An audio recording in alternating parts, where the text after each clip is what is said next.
Hello and welcome to the Avrum Rosensweig Show.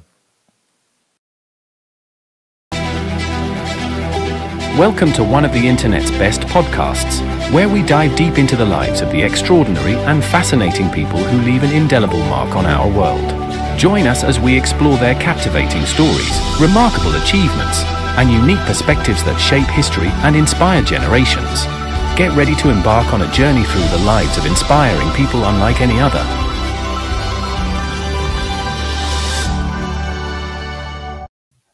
Hello and welcome to the Avrum Rosensweig Show. My name is appropriately Avrum Rosensweig, and I am delighted to be here, and I'm delighted that you are here. So thank you for watching, and thank you for viewing. This show is all about honoring humankind and the creations that we are responsible for, the beautiful world that we have created. And I never fail to see the pockmarks that we have as well, and some of which we actually have created ourselves. But that being said, I think that the world needs a really big pat on its back and has to recognize really the incredible inventions, the things that we have found, the things that we have developed, humankind, man, women, and children.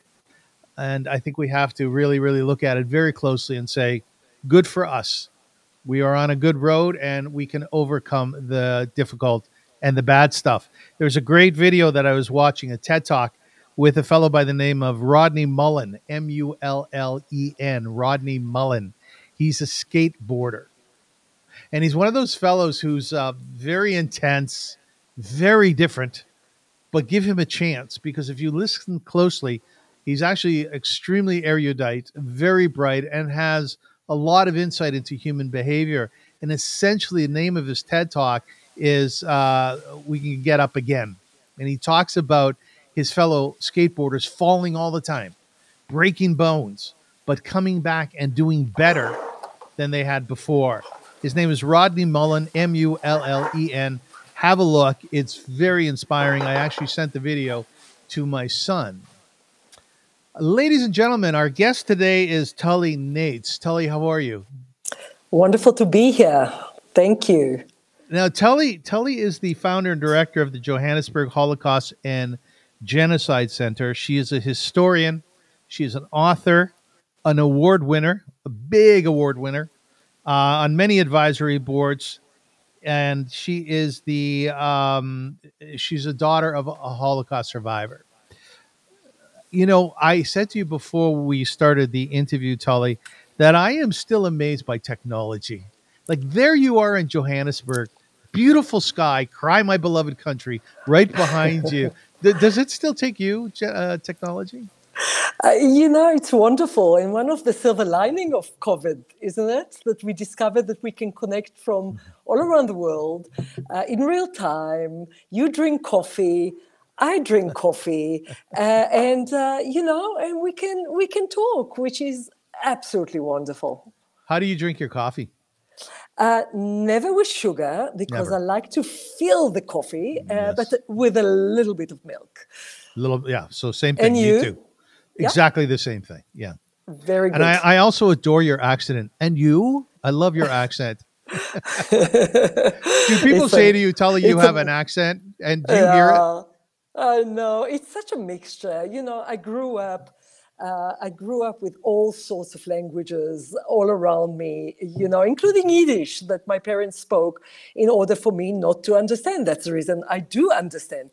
And then, of course, life in South Africa that brings this English accent with a South African accent. And all that is a fruit salad of languages and accents. Nicely said. Do I have an accent to you? You sound American Canadian. If you are from Toronto, I am waiting for the aboot that you can maybe share with us. You know what it is? It's more the A. Are you familiar with the A? How you doing, No? A? You don't know the A's. Yeah, we're known for I that. see. Okay, I'm learning all the time. Okay, good. Now, I was told by a colleague many years ago that there is a little bit of Zulu in every South African, i.e. a warrior. Can you confirm that? It's interesting, you are interviewing me in a really historical day because tomorrow it's our national elections. And that brings all the people, not only the Zulus, but all the people of South Africa. And we have 12 languages now. And we all come together to go and vote, and we will see what will happen. And I think all those mixtures of the Zulu and the Xhosa and the Venda and the Pedi and the Afrikaans and all that brings an amazing feeling of people that are learning from each other, that have the warrior in them, as you asked, but also the giver, the helper, the singer, the poet, and so much more. It's an interesting country. It's a rich and warm and a country with many gifts, but very, very many challenges as well. Many Jews have left South Africa. We in Toronto have a very big South African Jewish community. How come you stayed? So it's interesting about South Africa. Jewish immigration came to South Africa in the end of the 19th century, but mainly in the first 20 to 30 years of the 20th century. They came mainly from Lithuania and Latvia, some from England, yes, Scotland, and so on. Then there was the period of the 1930s where you had sort of quota acts, very much like Canada, the United States, and many others. And immigration was basically stopped. So after the Second World War, by the way, during the Second World War, we had only 220 Jews that were allowed in.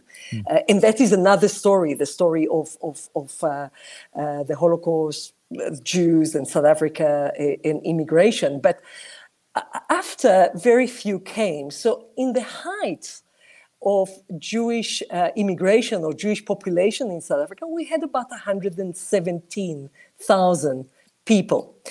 Now we stand at probably around 50,000. So we are more than half our numbers. Majority immigrated during apartheid, the latest years of apartheid. But I must admit, many immigrated after apartheid ended. And still, people are immigrating. As I said, lots of challenges. There are many, many challenges on all levels. And those that are staying are loving the Jewish community here. It's a warm and welcoming and beautiful Jewish community.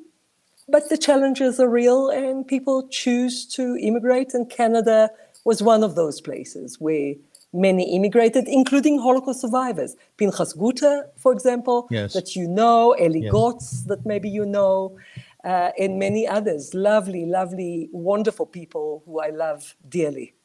What made you stay?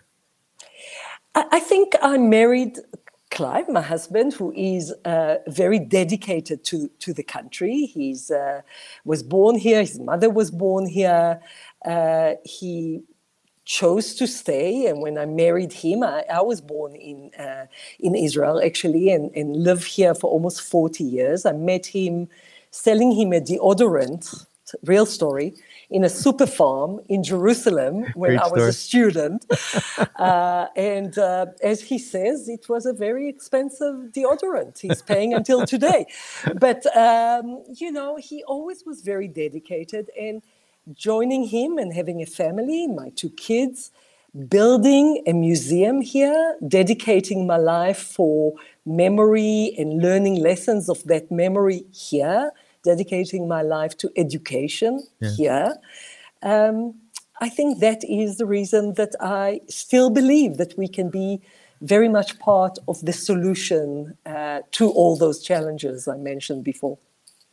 Toronto is a place that's growing, both the Jewish community and the non-Jewish community. So I am privy, or I am part of a growth-oriented city. I see people coming. I don't see people leaving, although there are people who go down to New York, etc. What is it like to see your numbers cut in half, and metaphorically or otherwise, wishing another family well as they go off to the airport to emigrate? What is that like for you? So first of all, let me just say that immigration is much beyond the Jewish community. So we had a wonderful co-worker here who is Sutu, worked with us for many, many years.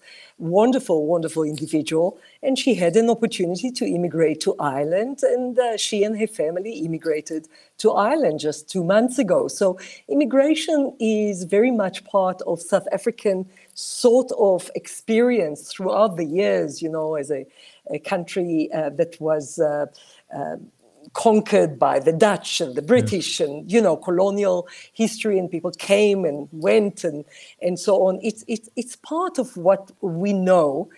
For the Jewish community, though, of course, it's still a big community. It's over 50,000. It's certainly the largest in Africa, in the continent of Africa.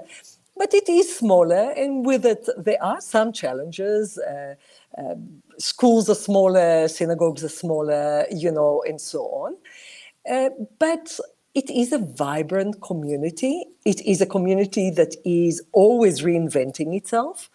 It's a caring community. It's involved in its country, in its city, its business, its health, its education.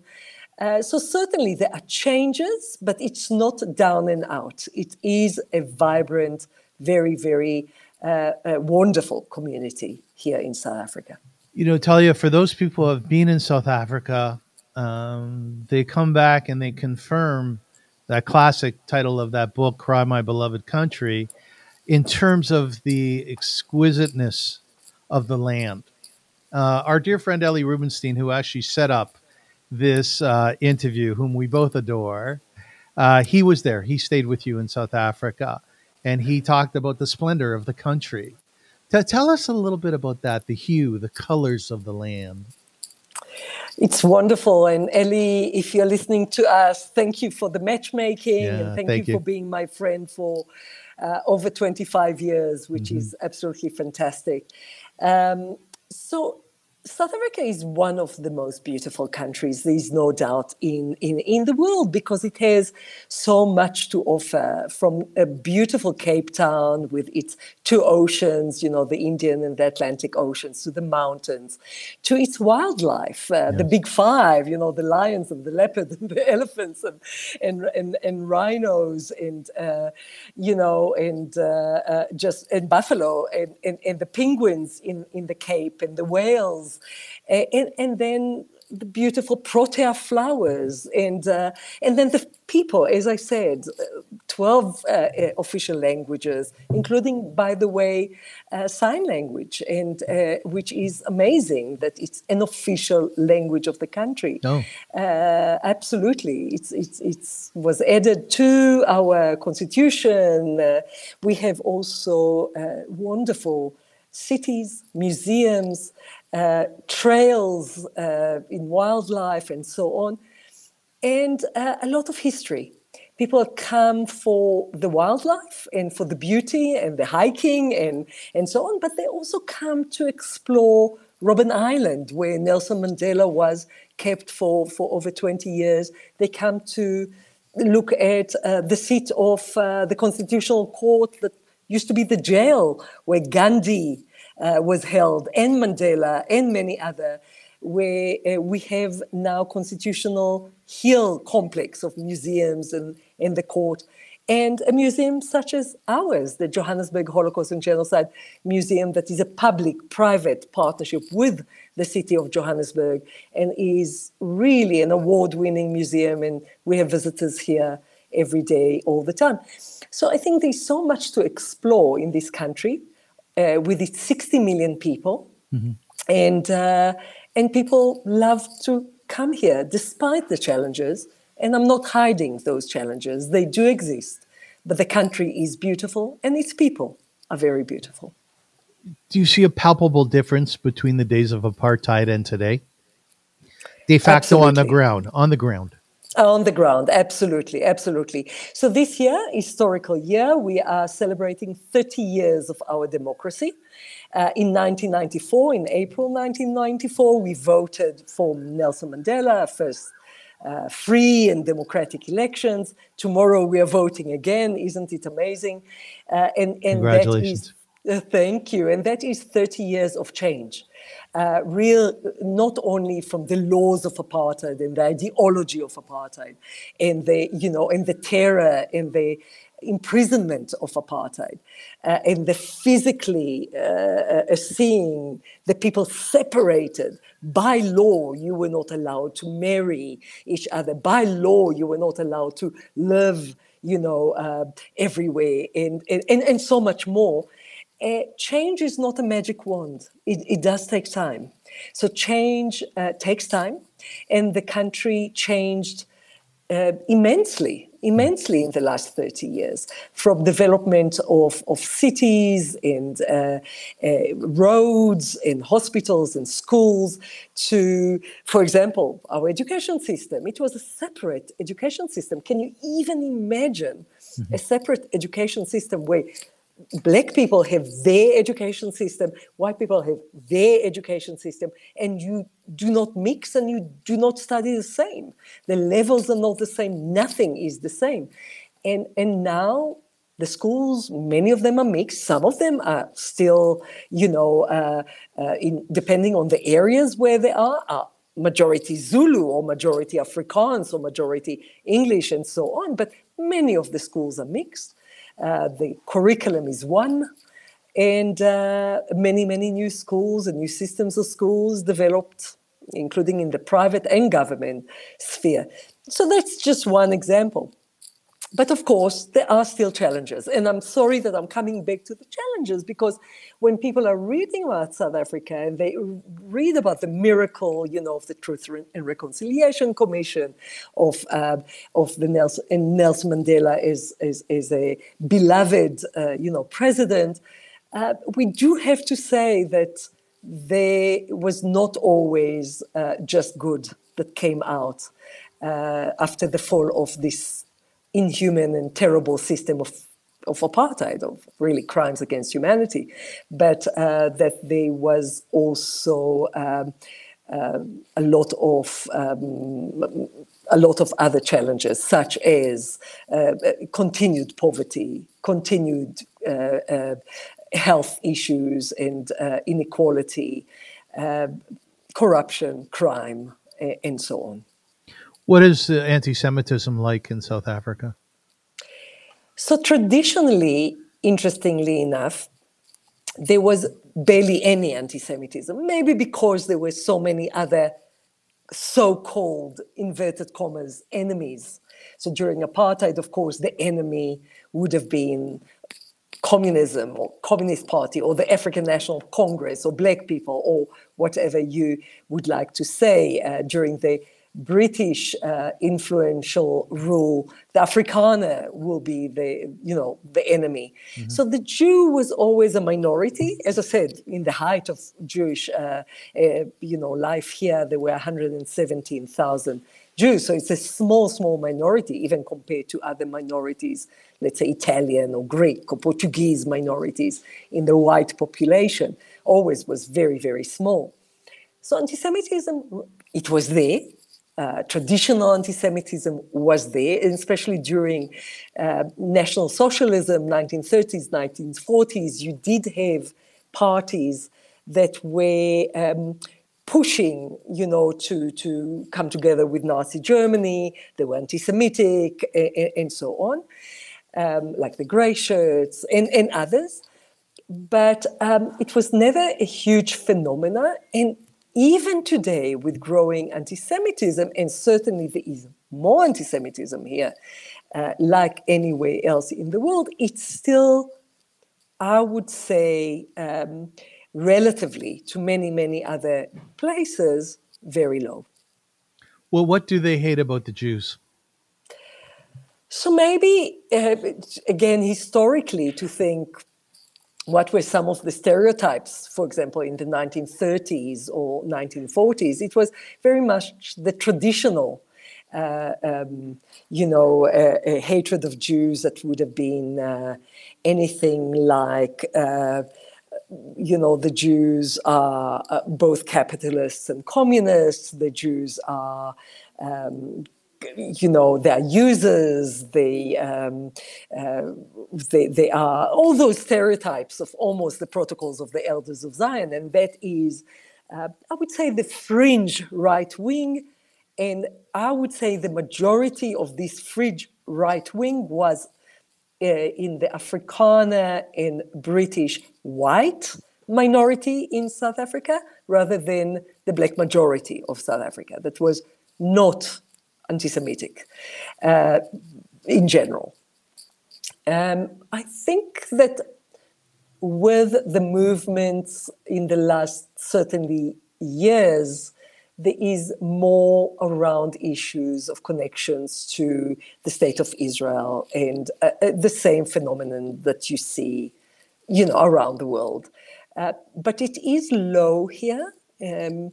Again, there are other issues, and let me speak about one of the issues that are, I think, the most worrying, and that is the issue of xenophobia or Afrophobia, which is the hatred of immigrants, refugees, asylum seekers, and others, can be economic immigrants, not from Europe or the United States or Canada, but from other African countries.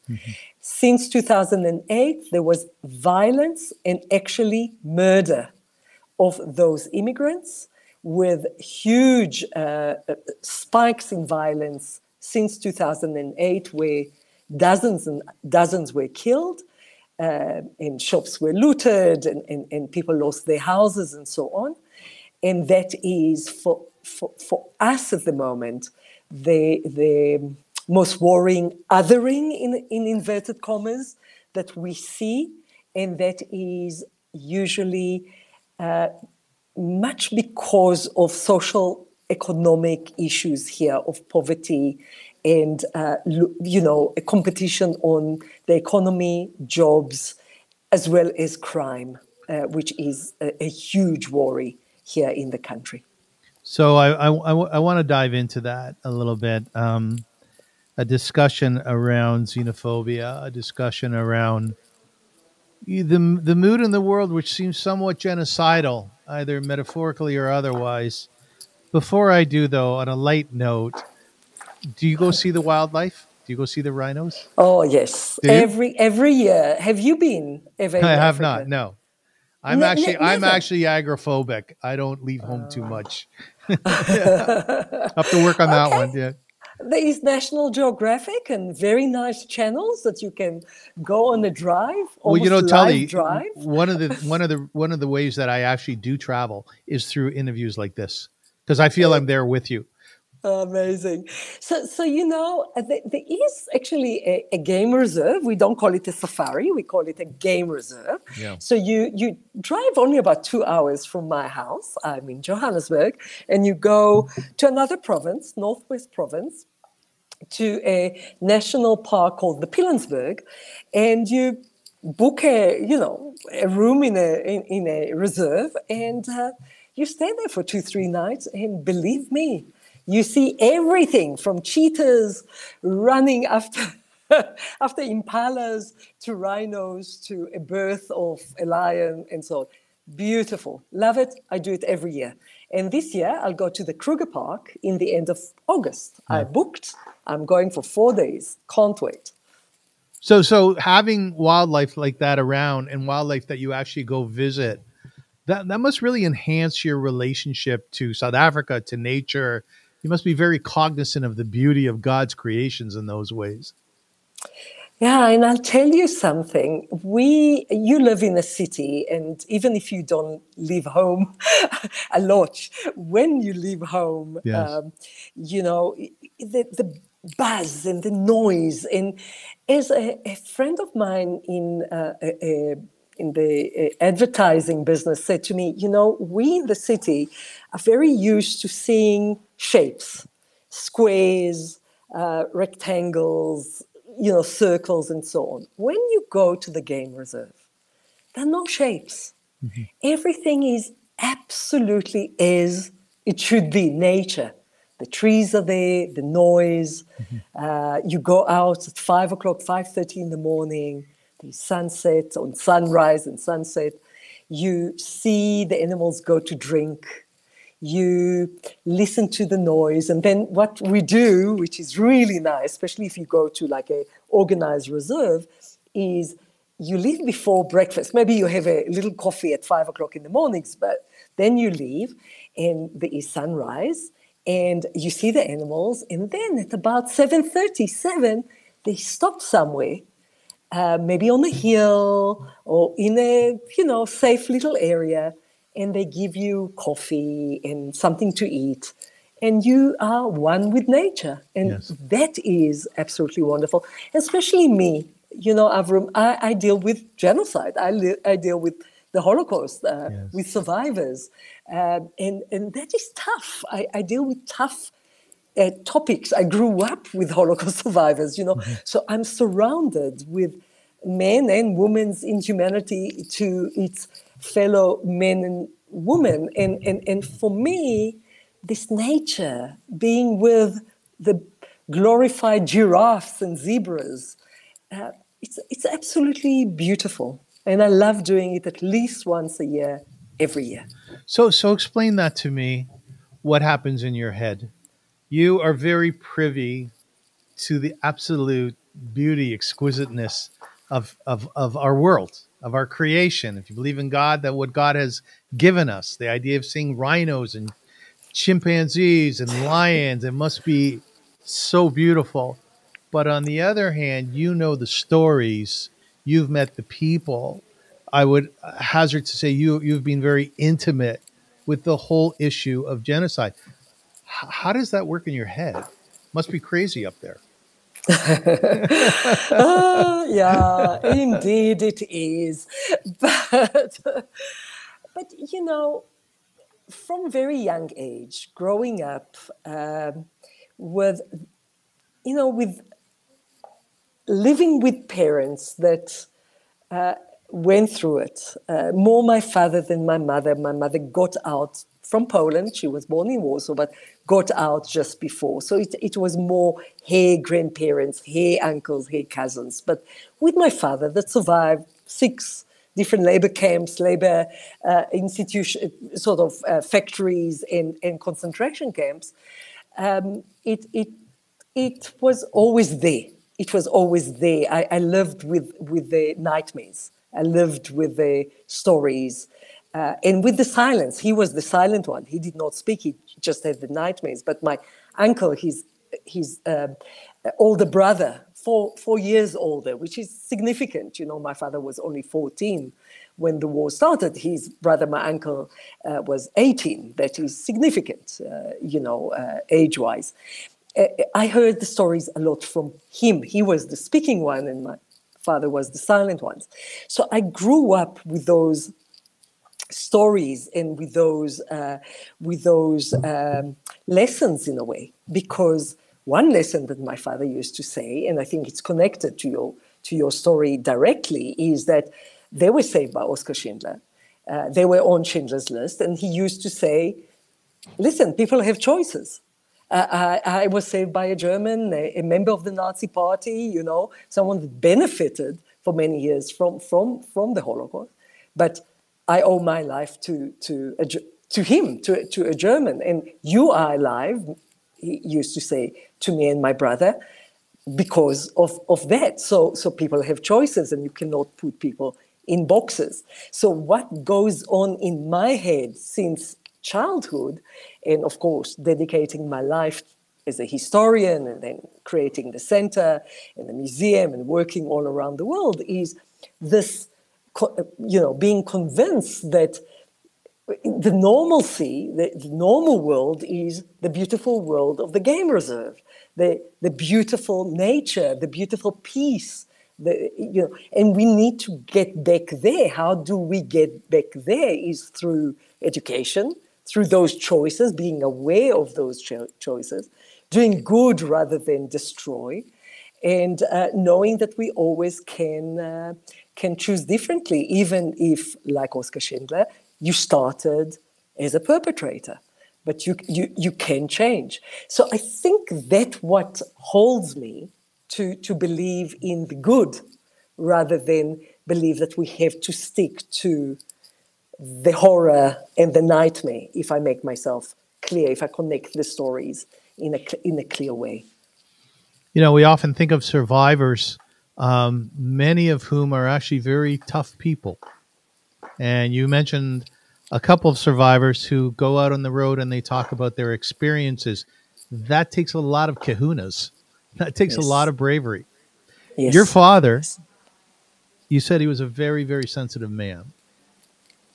How did he manage to live? How did he manage to have children after going through what he went through, being the sensitive sort? You know, it's such a good question, and it's such a difficult question. He died when he was 48 and I was only 12. I'm sorry. So, yeah, you know, he had cancer. Who knows? You know, his experiences.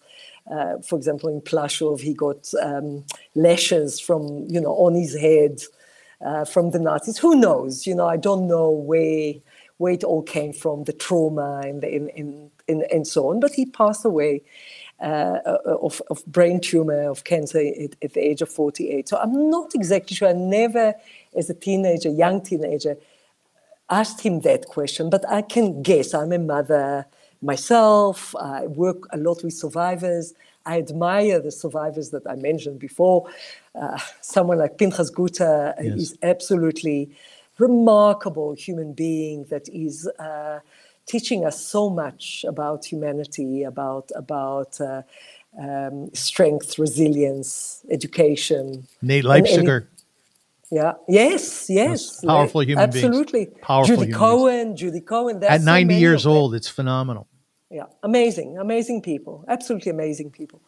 So I think my father, look, he was 14 years old. So he was, you know, about to start his high school. Never started his high school because the Germans invaded Poland and were in his town, Novi Targ, the day, 1st of September 1939, the day the war started. So I can only imagine that when you're a teenager and you think about your kids, I think about your son, I think about my kids, and we think they develop a lot during their high school years, college, university, and you know, my father's education was in a labor camp in Zakopane, in Grossrosen, in Brunlitz, in Plaszow, in a quarry. He was a Sonderkommando. We had to burn bodies. I mean, what kind of education that is, you know? And in a way, the miracle that he could come out of it sane, he could come out of it reflective and thinking, meeting Oskar Schindler, you know, every year when Schindler used to come and meet his survivors. Because my father had a lot of fears. He was afraid to go to cinema or to a concert because it was a closed place and he was afraid that he will not be able to, you know, to get out. So he had a lot of nightmares. But he, and thanks to my mother and thanks to us, the children, my brother, my older brother, and myself, I think he did build a life. And he did manage to get kind of a life that allowed him to maybe compensate for a lot of the losses. And I'll tell you one story that is interesting. So I have an older brother, and then I'm born 5-6 years later. There's a big difference between us. And I'm the first girl that is born to my father and my uncle, because my uncle has one son, a boy, and my father and mother have one son, a boy, my brother. All the girls in their family were murdered. My grandmother, Eleonora or Leah Turner, his sisters, the two sisters, Helen and Cilla Turner, they were murdered. So the only survivors from the whole family, because there's also one cousin that survived, also a boy. So all the girls were murdered, were killed. And here I am born. Mm-hmm. So what name do they give me? So my father wants to name me after one of the girls. And my mother says, absolutely not. You can't give that burden to a child that was just born. And there is, a period when I am nameless. I don't have a name because they are sort of negotiating. And in the end decided on two names. And my second name is after his sister that was killed in Belgium in 1942. So you have these, I think, ways of managing life, of negotiating life to bring back memory, but to live side by side with memory, and then to create new life. So it's always tricky, always difficult. Is there a palpable difference in having the name that you have, being named after the person, your aunt, who was murdered in Belgium? I think so, because I always saw it as a gift on the one hand and a burden. I always saw it as both. So in other words, I carry her name. She was 16 years old, so I'm carrying her name. I am able to live. I'm able to create. I'm able to contribute to our world. But on the other hand, there is always that burden that she never had a life. Yes. And that sadness that, her life was stopped at 16. Who knows what she would have become, She would have maybe become a writer or an artist or a teacher. Do you know her? Do you know her? I can only know her from the one drawing that I have of her. There was not even a proper picture, but there was a tracing picture of her face and her sister. I don't have a picture of my grandmother, but I do have that picture. And maybe I know her, I sense her through the activities that I do in a way in her name. So there is that double life, that you live for her. And that is all I can know her today. How angry do you get, Tali, nowadays at the fact that somebody murdered your grandmother, somebody murdered your aunts? Is there anger that rises up in you? Or would you be more like the Nate Leipziger who says he's not angry? Yeah, I'm not angry. I'm really not. And I think that on that level, listen, there is a sort of anger that genocide happens, that the Holocaust happened, that perpetrators chose to kill babies and children and women and men, and that it happened. Of course, there is a level of anger of the injustice of the world, the injustice of history. But anger is not helpful in my mind here. And in a way, I think, then what do I do with their life? How do I deal with their life? How do I tell their story in a way that you, the listener, can think about perhaps life rather than moment of death? That we so much concentrate on the moment of death so many times, but to think about life, the sanctity of life, the importance of life, and why we need to work to preserve life, to give life and preserve life and educate for better life. And I always think about the lessons that we can learn from those things. And many coincidences happen to me in my life, that are connected to those stories. And again, maybe let me tell you one of them, which is, for me, unbelievable. It's really interesting. And it's also connected to your question, because on the 28th of August, 2022, I was humbled and honored to receive from the Foreign Minister of Germany and from the Goethe Institute, the Goethe Medal, which is the highest cultural sort of award that is given to international people. So it's on the 28th of August, 2022. I'm invited to Weimar, Germany, and I am expected to give a little speech because it's a big ceremony and a wonderful, wonderful ceremony. My family is also there. On the 28th of August, exactly 80 years to the day. So 28th of August, 1942, is the day that my grandmother and two aunts are taken to Belgium and are murdered. Okay, 80 years to the day. So I am on the stage and I need to say to the descendants of the murderers, of my grandmother and my aunts, that I'm standing here in Germany 80 years to the day and receiving the highest honor from Germany. And for me, it's very symbolic gesture and very symbolic issue that I can be angry at or say, wow, what am I making out of this? Yes. So those moments, I think, are there to make you reflect. And I call it moments of connection. If you make the connection between the past and the present, between the past and the future, hopefully you can learn lessons that will be better for all of us. Do you believe in miracles? I think miracles happen all the time, whatever you call them.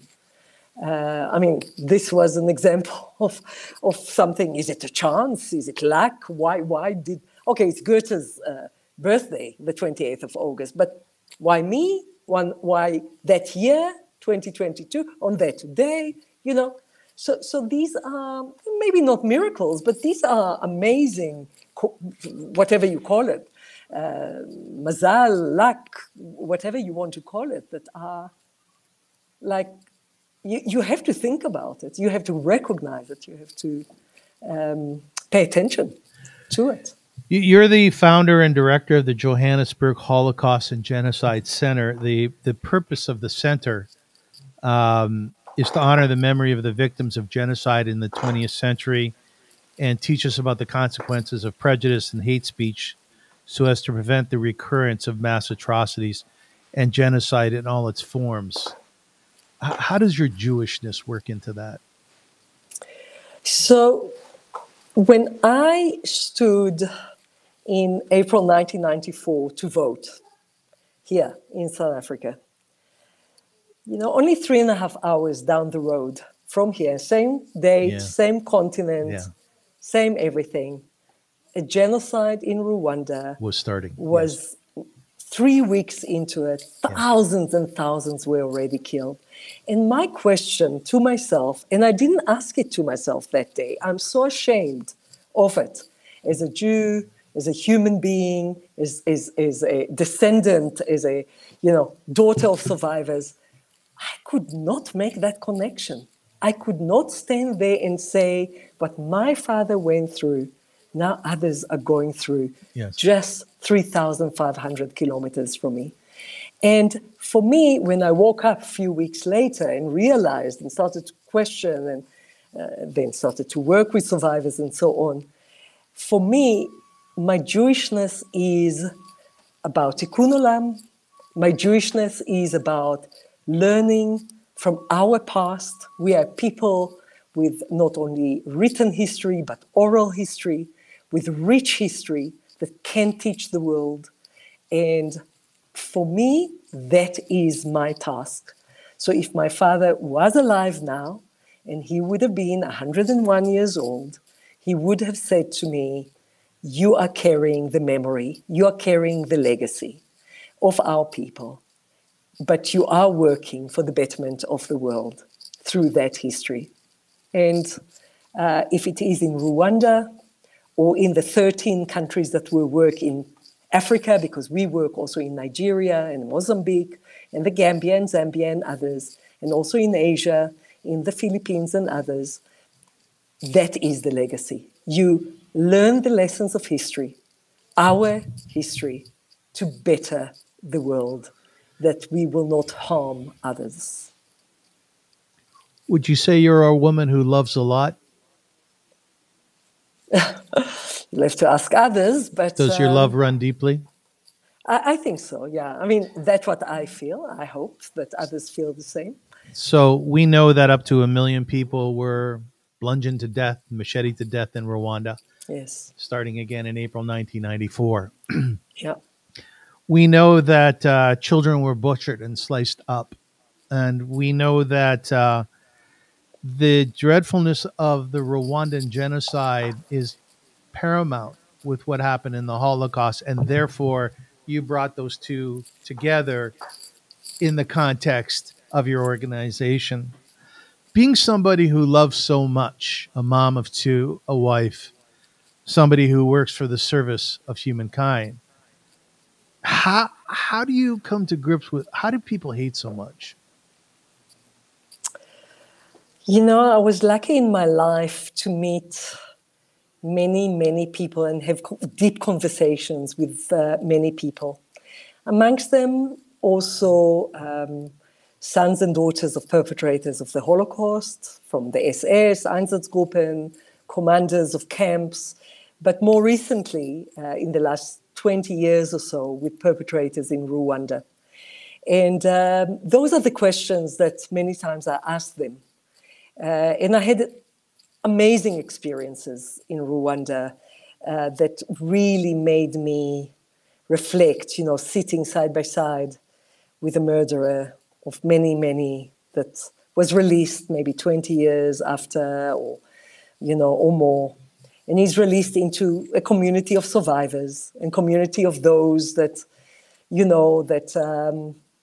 were Hutu or Tutsi, and there are reconciliation villages in Rwanda. It's an amazing concept where you live together and you work for the benefit of the community. So this ex-killer will, work the field of a family of survivors because he has to pay back to society in that way. And sitting with that and trying to understand hatred, trying to understand othering, the us and them, that if only if you, Avrum, will not be in this world, my world will look better. How do you get to that point that you other so much that you think that my world will be better without you in it? And talking to these people and understanding education, brainwashing, propaganda, real not asking questions, lack of critical thinking, lack of information, disinformation, all those things, to really understand nuances, for example. That is the product. The product is simple, 10 seconds, hate, you are to blame for my misfortune, my world will be better without you in it. And we need to complicate the story. We need to show human behavior in all its shades. And we need to tell you that you have choices. And hopefully you will choose the better choice. So how do you feel when you're sitting next to the mass murderer? I have a story. Probably we don't have time, but just very. No, we do have shortly. time. We do. Okay. Okay. Maybe you don't. I don't know. No. I'm good. I'm good too. But it was probably about 20 years ago. About 20 years ago. One of my first visits in one of those reconciliation villages in Rwanda. And I sit there with perpetrators and survivors and wives of perpetrators in jail and those, that were bystanders and so on and so forth. And I have a translator and he's translating. We're in a village. We are in the middle of nowhere, a rural fields, and nature calls and I need to use the bathroom. And this is your bathroom story, yeah. My bathroom story. Yeah, we all have one of those, yeah. And I say to the group through the translator, excuse me, is there a bathroom that I can use, a restroom that I can use? And they say, yeah. And one of the perpetrators is saying, I'll take you. Boy. And here we are, me and him, walking in the field. To the bathroom. To the bathroom that is about 1.5 kilometers away, okay? Because we are in the fields. And he is taking my hand like that, really taking it and saying, don't worry, I will look after you. And there in that moment, you have to choose if you see him as a human being, as a monster, as someone that will look after me and take me to the restroom, or not. Is he only the identity of the killer? Is he more than that? You know, those killers, those perpetrators, never killed before, never killed after, but something happened to them in those 100 days. So he takes me to the toilet, okay? And then we come back. And now I feel, yeah, he really looks after me. And I am in broken French and English, and him in broken French and English, talking to each other. And I asked him, why did you do it? Yeah, right. And he said an answer that I will never forget. And he said to me, I was scared. I was young. Everyone else did it. I found that the first one was really difficult. I really, really struggled. And then it was not difficult. And that answer stayed with me until today. Yes. That the first one was difficult, but then it's not. But the conversation continued for hours and hours after. And understanding that he is trying to integrate into society. He is trying to live side by side with his neighbors again. And that maybe if we can prevent that initial fear, brainwashing, education, and stop him from doing the first one, then we have hope. Do you know what tshuva is? The concept Yes, of tshuva? course. It's where someone redeems themselves through introspection and apologies, alternative forms of justice, as you mentioned. Can anybody do tshuva? So again, in my world, in the world of a historian of the Holocaust and genocide and meeting all sorts of people, it is a journey. I'm not sure that this killer, ex-killer, arrived. I think that he's trying. And I met many others in Rwanda that are trying. They're rebuilding the house of those that they burned down. Yes, they help to mow to work the fields. They, they try. I think it's a long, it's a life journey. What I saw in Rwanda, I don't think that happened after the Holocaust. Mm-hmm. I don't think that perpetrators really ever tried. Many of them never spoke. Many of them never felt sorry about their actions. They never reflected. Rwanda and South Africa. But Germany did. In Germany, yes. Germany did. Germany did.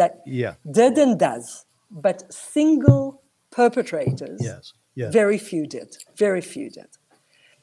So I have the example of Rwanda and South Africa that after all the atrocities in Rwanda, of course, it's genocide, as you described it. In South Africa, it's other crimes against humanity and apartheid, and still people do live together. With challenges, it's not perfect, but they do live together. You know, Tali, you have a magnificent seat in the theater of life. and I say this because so many people are jaded about humankind. October 7th, right? How can we ever possibly make peace with the Palestinians? How can we ever do that, based on the atrocities that happen? And I speak with many, many people who do not have any sense whatsoever that humankind is on a positive track, on a positive journey. You went to Nigeria, and which is wonderful. I love what Jews are in Nigeria. I love that. I think we'd have to be everywhere, right? And you worked there with young girls who had been kidnapped. God knows what happened to them. Eventually let go. And now are working within that environment to make life better for others. Tell us about that. And that's what gives you hope. You can concentrate on the moment of death, as I said. But you can also concentrate on life before, potential of life, safeguarding that life, not allowing it to go to waste. So, in 2008, when so many girls were abducted by Boko Haram, we then called them the Chibok girls, because they were kidnapped from the village of Chibok in Adamawa State, northeast of Nigeria. We have a program that is called the Change Makers Program that we put together at the Southwark Global Seminar, that is a kind of a think tank in Austria that was born after the Second World War in Max Reinhardt Villa. Max Reinhardt was the one that started the Mozart Festival. And then he went to New York, he died in New York, and his widow left the villa to Harvard University. And she said, there is Marshall Plan to put Germany and Austria on their feet, but I want a place that will be Marshall Plan for the minds, for the hearts. People need to come together. So Southwark Global Seminar bring people together for all those programs. And I'm a fellow, and I went there many times, but that program brought me together with my good friend, Freddie Mutangua, the director of the Kigali Genocide Memorial. And together we put this leadership program that learns from history, and it's called the Change Makers Program. And it's leadership program that learns about extremism in the past to learn how to be leaders today. And we need leadership. I think you agree with me that leadership is what we need today. So we do that. Thought leaders, community leaders, that's what we do. We train them how to do this program in their communities. And this program is in many, many countries. We are in Nigeria, Freddie and myself and others from the team. And they asked us to work with those 121 of those girls that were either released or in the first stages escaped from Boko Haram captivity. And we bring a Holocaust exhibition and a Rwanda exhibition, an apartheid exhibition that is permanently now in Nigeria. And we teach those girls how to guide that exhibition to others. And also we teach them about leadership and learning from the past. And they become students at the American University of Nigeria. They take themselves out of that suffering. And through these leadership techniques, values, role models, and so on, they empower others. And this is, for me, what we need to do, is to remember your past. It is traumatic. It is terrible. You cannot forget it. It is what it is. But how do you learn from that about hope for others? And that's what they showed me, those girls. They were amazing. Maya Angelou, the great poetess who passed away, she said you can be kind and true and fair and generous and just and even merciful occasionally. But to be that thing time after time, you have to really have courage. Do you wake up ever and say, enough of this shit. I just can't be kind anymore? Like all human beings, I have my moments. You must get exhausted. Sure about kindness, but it is sometimes it is. You have worse weeks. It's very important to look after yourself. Yes. It's very important to go back to the game reserve and be with the giraffes and the zebras and to see nature. And to have a good coffee, back to where we started. Yes. And have good friends like Ellie Rubinstein. Yeah. And to have wonderful conversations like the one with you. And to get strength from wherever you can. Because, yes, you can pause, but there is work to be done. And if we can be part of that work for the betterment of the world, I think that we have to find that. We have to find that meaning in ourselves to do just that. Sometimes more, sometimes less. As an African Jew, how do you deal with South Africa accusing Israel, taking them to the World Court for genocide? It's interesting times. We live in interesting Yeah. times, as we say. The situation here is interesting because we have a government that is certainly set in its way to accuse Israel, in the ICJ, in genocide and doggedly doing so, in showing certain signs of not only anti-Israel but certain signs, sadly, of anti-Semitism. But we have 60 million people who, many of them, and I would say, and the surveys show, majority of them are not feeling the same. The surveys show anything between 70 to 80% of the people that don't feel the same. It's a very Christian country. 86% of the country is Christian, with other minorities, of course, making the other 14%. And the majority of Christians are very much having the love for Israel and for the Jewish people. While others, they see whatever is going on and use their critical thinking to think about what is going on from all sides and all aspects. So I would not say that all South Africans are the government. And maybe to say one more thing that will be really interesting is that there is great interest in learning more about what actually is genocide.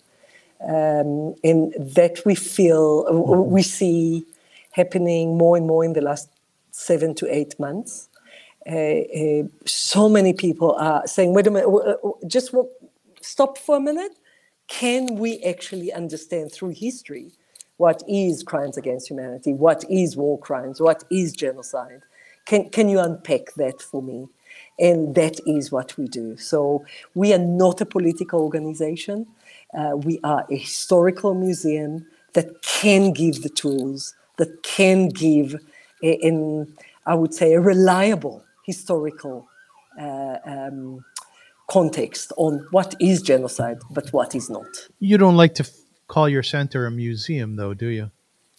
Because we're an educational center that is, we do what is that? That's us here. But what you see, a museum usually is open, let's say 9 to 5. You come to see an exhibition, and it's closed at night. You don't have films and events and concerts and conferences. We're very vibrant, and that's the reason we call ourselves a center. Even though we are a museum too, I assume. Aspects of it. You know what I love about the way you work, the way you develop the center, is that you've kind of integrated all the holes, all the pieces of it in a very meaningful way. And I'll give an example to our viewers. Within the center itself, and once again, it's called the Johannesburg Holocaust and Genocide Centre. There is an eatery and a gift shop, and that was started by Courtney Cloud Bernstein, who opened Izzy's Coffee and Gift Shop in memory of her grandfather, Israel Gurwitz, a Holocaust survivor saved by his governess, Tonya Petrick. I love how you did that. A little nuance in the center, which probably people don't talk about at all, has meaning within it in terms of the founder, the background of that person. It's beautiful. Yeah, and that's what we try to do, is to bring life, as I said to you. So if the philosophy is we talk about numbers and where people were murdered, that's one story. Yes. It is a story, but it is a different story and a different philosophy to say, who was my father, Moses Turner? What was his life before? Tell me about his family. He loved skiing, and because he was in Novi Target, right next to Zakopane, he used to ski every weekend in Zakopane. So it's again different, and Izzy's is a great story, the coffee shop, because you tell a story about a Polish nanny that is, a righteous amongst the nation in Yad Vashem, and about Izzy, that you drink a beautiful Rwandan cappuccino with beans from Rwanda, and you know, and eat vegetarian food at Edie's Sandwiches? Coffee. Do they have sandwiches? Yes, bagels. What kind of What do you sandwiches? mean? Bulkas.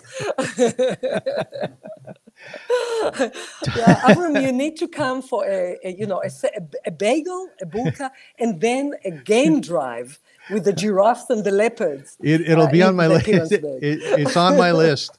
I'm going to stop in Israel first. Okay. Tali, as we conclude, how are we doing, humankind? Well, not very well, I must admit. You know, me, the optimist, me, the person that wake up and say, what can I do today?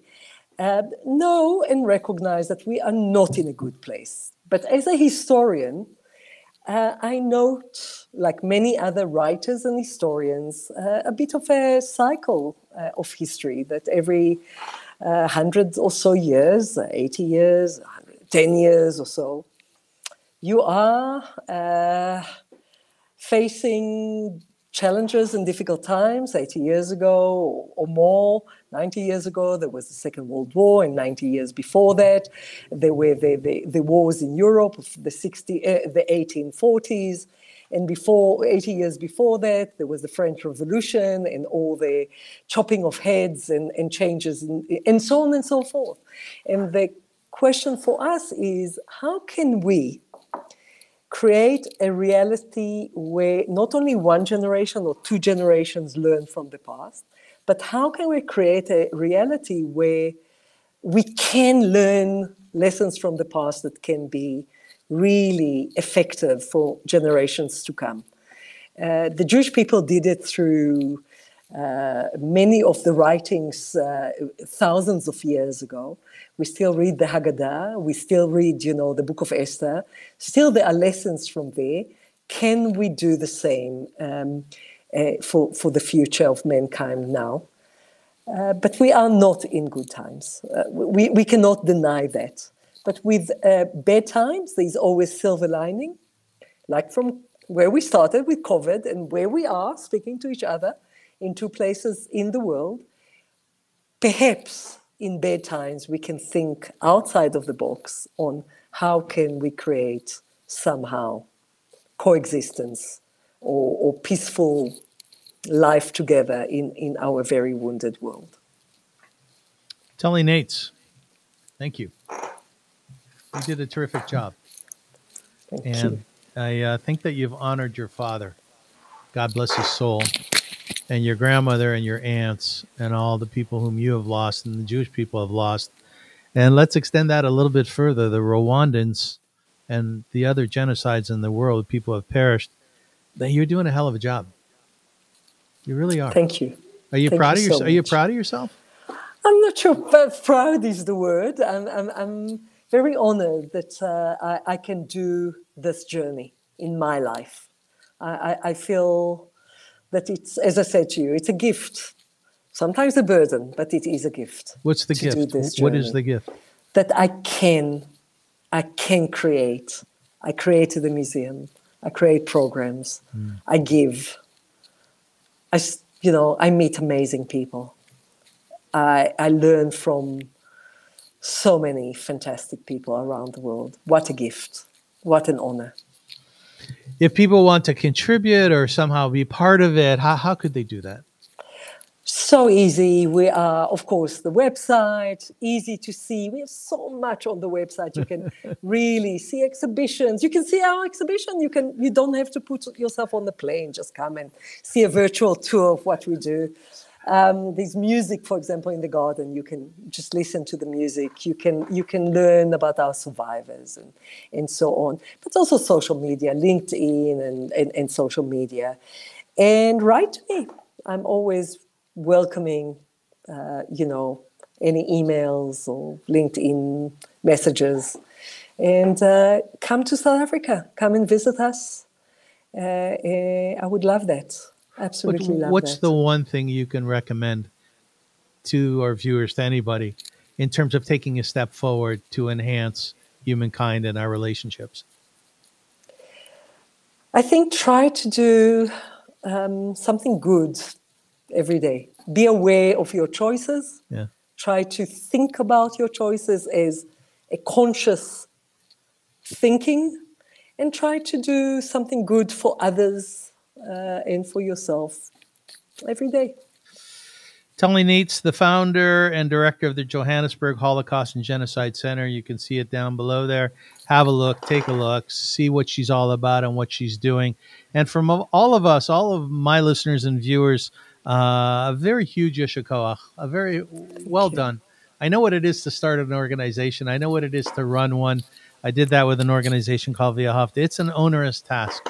It's really onerous. And sometimes you're sitting in your office and you're kind of like this. You go, oi, here we go again. But yet Tali keeps going. And you have that beautiful smile, Tali. Beautiful smile.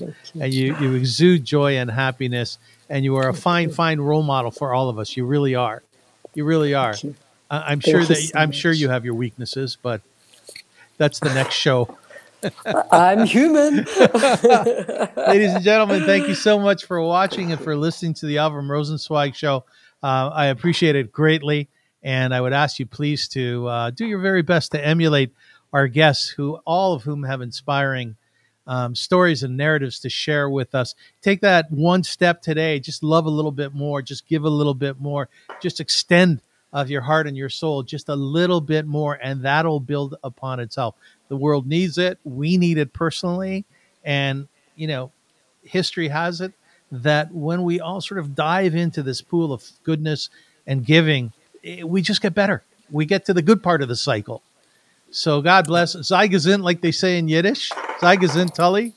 And Thank you. We look forward to being with you again. Thank you so much for joining us.